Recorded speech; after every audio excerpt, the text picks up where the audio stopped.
My name is Hoon Kim, and I'm the planting lead pastor of Greenhouse Church, which is going to be a new faith community coming up in the summer of 2016. The church plant actually started from a ministry experiment at Calvary Korean United Methodist Church. We planted a ministry there for young adults, and what's happening now over the last 2.5 years, we've grown tremendously, and God has been good. And the fruit of that is that now we're looking into the region of Ridgefield Park to plant another church. One of the questions that people ask us and ask church planners is, why plant new churches as opposed to revitalizing existing churches? The reason for that is because statistically we know that new faith communities are the most effective in leading people to Christ, in having new conversions, especially if they are being planted out of existing churches.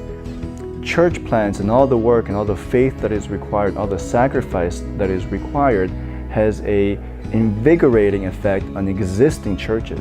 We are intentionally working in partnership, in harmony with Calvary Korean United Methodist Church, which is really the mother church. The senior pastor, Reverend Sang-Won Do, he's going to be giving us advice, his wisdom on these issues.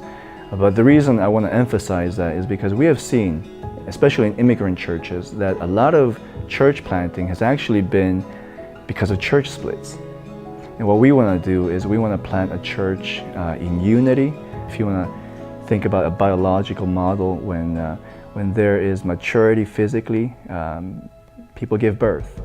And in the same way, we want to be birthed out of an existing mature congregation. I think the most difficult thing in church planting is that God has a timetable and we have a timetable, and sometimes those two don't match up. And when they don't match up, we're always wondering, oh, will we get the people? Will we get a venue? Will we get the money? But at the end of the day, we know that God is in control, and we really have to surrender to that reality.